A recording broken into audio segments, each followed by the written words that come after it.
Ankur, I've been hearing from a lot of people in the ecosystem about Tapzo. So first I'll ask you about the name change, because I think you are like the name change king in India. But someone was telling me recently that the new product or the product which has evolved, Tapzo is doing well and you've got a lot of downloads and a lot of sticky customers. Tell me what is happening. So we used to be called helpchat earlier. The reason we moved to Tapzo almost 4 months ago now was essentially that the app did not have chat as an interface anymore. We always had this vision of building an all-in-one app for almost the last 1.5 to 2 years, and it has taken a lot of effort from us to kind of pioneer this concept, go and get the APIs from all our partners, convince them why it is important and how an app like this needs to exist for India. So one of the things that people don't know about India is that India has almost the highest uninstall rate in the world. Close to about 80% of all apps get uninstalled within 90 days because your app is competing with WhatsApp. It's not competing with other apps in your category. And what ends up happening is essentially you get 100 million installs or 50 million installs, but actual users are very small. So that is the reason when we are partnering with all of our partners, we are giving them a very simple value proposition. Through our app, you can keep getting in touch with the user who may have uninstalled your app and so on and so forth. Now with this idea, we relaunched or renamed the app and launched in November last year. And since then, the traction has been really insane. Last year itself, we grew about 18x in terms of number of daily transactions. We now do close to about 65-70,000 daily transactions. On an average, a user is doing close to about 7.5-8 transactions a month. And that would be one of the highest in India in terms of stickiness. We have so many different categories that they can touch upon. So I think the vision has remained the same, but the product has evolved, and we named it Tapzo because the idea was through one tap, you could access more than 35 different apps. What were the signals in the market and among your users that you saw that you had to say that, hey, let's evolve the product? That was actually the biggest challenge in building an app like ours. See, we don't have delivery boys. We actually tie up with a Zomato or a Swiggy or others. We don't have drivers. We have tied up with Uber and Olas of the world. So our real thing is, the real challenge is how do you build an app where the UI and UX is really something that users can relate to. So the way we did it was we built very small teams. So you would have a team of at least just 3 product managers for one category, a senior one and a junior one and so on, and they would be tasked with understanding what are the real pain points that the user faces in a particular category. So we basically kept these 3 principles together: talk to the user, understand the pain point, think of the user's life and the journey, and the third one was your experience should be as good as the core app. The moment we did all the 3, beautiful things started happening. The product really came together. No, I've used your app and I would say that it's extremely interesting, and I also see you have content in the app, right? Yes. Yeah, so that's actually again comes from our same philosophy that we are actually trying to build an app which is a habit forming daily use app for the user. We don't think in terms of transactions or content and so on. We are thinking, and neither does the user actually. What the user really wants is that, look, there are way too many apps for me to choose from. I have to keep juggling for space. There is this one app which takes care of all my daily needs. How have you been able to get so many users so quickly? I think a good 45 to 50% of all our users have come organically. And the reason for that is we are seeing a very good, strong word of mouth. So anybody who looks at this app is like, यार ये तो बढ़िया है, किसी और ने क्यों नहीं सोचा, या फिर यही चाहिए था हमें. That's the response that we are hearing from a lot of our users कि ये बढ़िया है, सारी चीजें एक जगह हैं. And that is the reason why I think the growth has been phenomenal. I think the other thing that we did, we worked with 2-3 creative agencies to create this ad which really explains the concept of India's first all-in-one app. And the moment we went live, our installs really increased a lot because of TV as well. So TV, online and organic are all 3 combining, and we've grown almost to 3.5 million installs now. Wow. In just a period of 1.5 years. What's the number you're chasing? We think by the end of this year, we should be hitting about 20 million installs. So that's roughly a rate of about a million and a half a month. That's huge, if I may say so.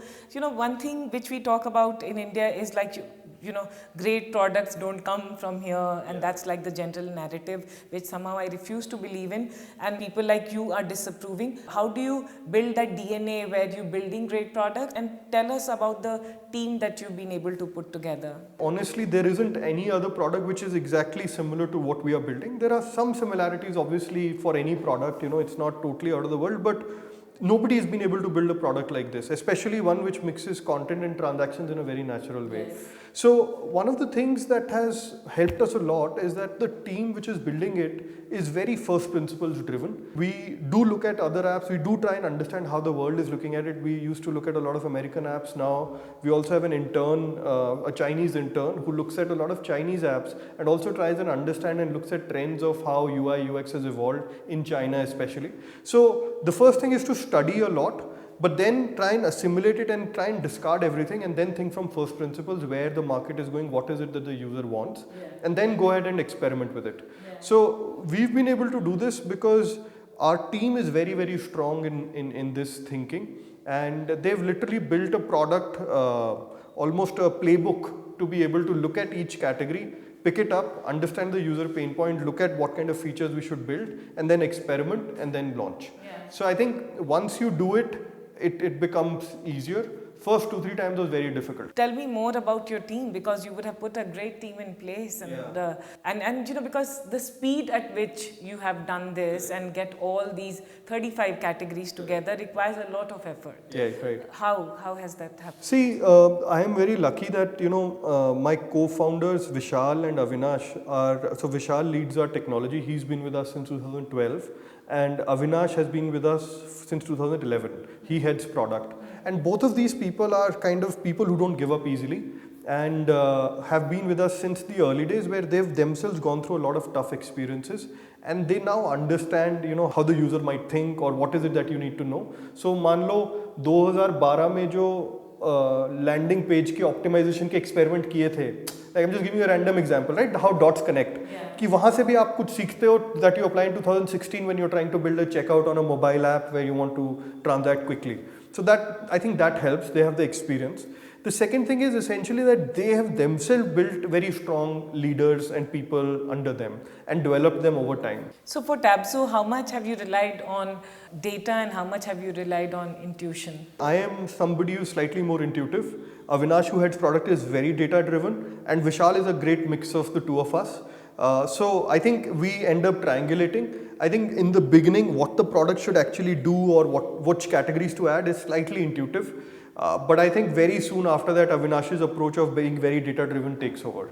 So he will say, look, like sometimes I give a suggestion to him that yaar ye kar lete hain, ye acha hai. He'll say, sorry boss, tell me what delta it will make. We've learned along the way. A lot of it over time becomes data. In the beginning, it's very much intuition and research driven, and your conversations driven and so on. Ankur, personally, I really admire you because one, I remember that you were a lawyer and now you built a company, and you are a guy who nahi give up karega. Like you refuse to give up, and you're quite a resilient guy.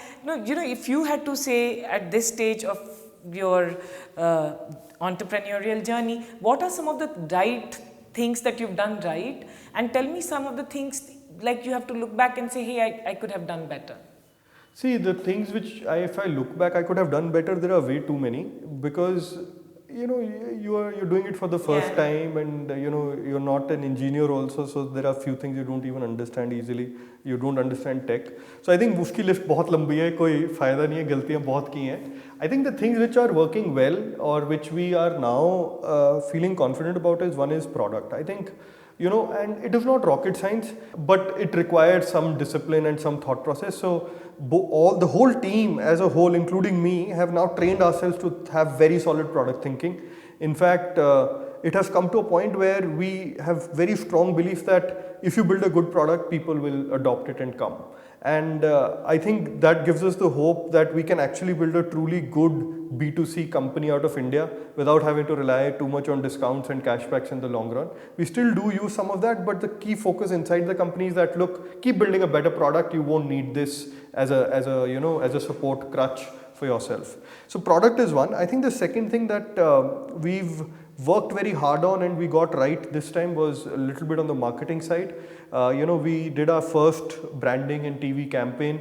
It was a very nervous time because till the ads hit TV, you don't really know. And a few people who were advising us, he said, like, look, Ankur, don't worry, let's just do it. You will learn a lot, and don't expect too many installs in the first 1 or 2 days. It usually takes time to pick up. And the first day itself, we got like 55,000 installs. And that was something, after a long time, we felt, look, we had done something right.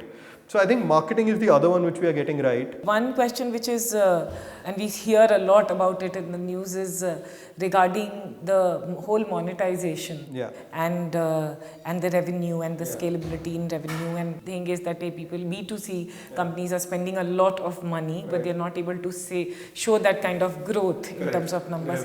How are you thinking about it? See, it's one of those 3-4 different ways of looking at it, not just one way. I think one way to look at it is that, look, people like us at our age building such companies which are very product driven are at the right place at the right time.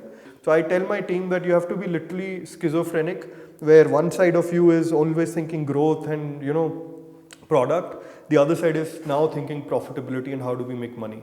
So you can make money. It may not be insane amount of money like what a Google or a Facebook might make, but definitely you can make money, and it requires the discipline. The third one is being able to talk to your investors and your ecosystem and being clear that that is important for us. So unit economics is important or profitability is important, and saying that, look, let's find a way that we start dialing down growth a little bit and start working at profitability. It's not easy to balance the two, and you have to have those real conversations with everybody. अभी हमारे है life में protectionism discussion. वो चलो अलग है, that I can't comment on. I don't know what is the right or wrong of it, but I'm just saying absolutely. Business is tough, and if it wasn't tough, it wouldn't be fun also. Yes, In fact, I think there is a huge noise around the toughness of it, but it's natural, right? It is par for the course. So, you read, like I was reading this great book, Shoe Dog, I don't know if you've read it. Yes, Nike guy, right? Brilliant book, but it tells you, ऐसा ही है, सबके साथ ऐसा ही था, कोई फर्क नहीं है. He ran his company on debt for like 13-14 years. Like it was incredible. And we have venture money, right? We are lucky people. We shouldn't ever complain about it being tough. That's how I feel it. Yeah. So what's the big dream with tapzo that you chase? Yeah, so we feel that what we are doing is essentially simplifying digital living. Now, see, people like you and me, we understand apps, we are obviously part of the ecosystem, but if you're an average user, you don't understand this. So imagine for an average user, they have to first discover an app, then they have to go to Play Store, download it, install it, register for it, and then use it, and then uninstall it because they're running out of space. It's just a pain for them to really get things done. So we feel that for the next 200 to 300 million people, tapzo should be able to simplify digital living totally. If you have the tapzo app, you should be able to access each and everything which you need on a daily basis very easily. 10 to 2017, sum up your journey till now and tell me the journey ahead. See, the sum of it is that we are extremely lucky as people to be here at the right place at the right time. It's incredible the kind of value that will get built. The reason why tech companies are valued so highly is because a lot of the value lies in the years ahead. So we believe we've already learned a lot, and 2018 to 22 or 25 will be the years when we'll actually end up creating the big wealth and the big impact that a tech company is supposed to have. So I'm very excited as I was 7 years ago. I'm even more excited today, and I intend to remain super excited for the next 20 years or 30 years and so on. Tapzo, what is the name? What is the story behind the name? We were going for something that implied, like, it had multiple meanings. It could be like a water tap where a lot of different things could spring from it. And the second thing was like you can just tap. And then we were also mixing it with the word easy. So tapzo kind of came from there. All the best. Thank you very much. We hope 20 million users are loving and using it by the end of the year. Yeah, it's a stiff target, but we intend to get there. I'm sure you will. Cool. Thank you. अभिनेता का बेटा अभिनेता बन सकता है तो नेता का बेटा नेता नहीं बन सकता. That is a way. Doctor's son can become a doctor. Yeah. An engineer's son can become an engineer. But if there is a politician's son who wants to be a politician, fingers are raised. But the thing is that it's a democracy. How come you have so much of energy, so much of passion, and all the time we see you working, doing so much? How do you do this? I think mainly it's because I was a sports person, though I don't look like that now.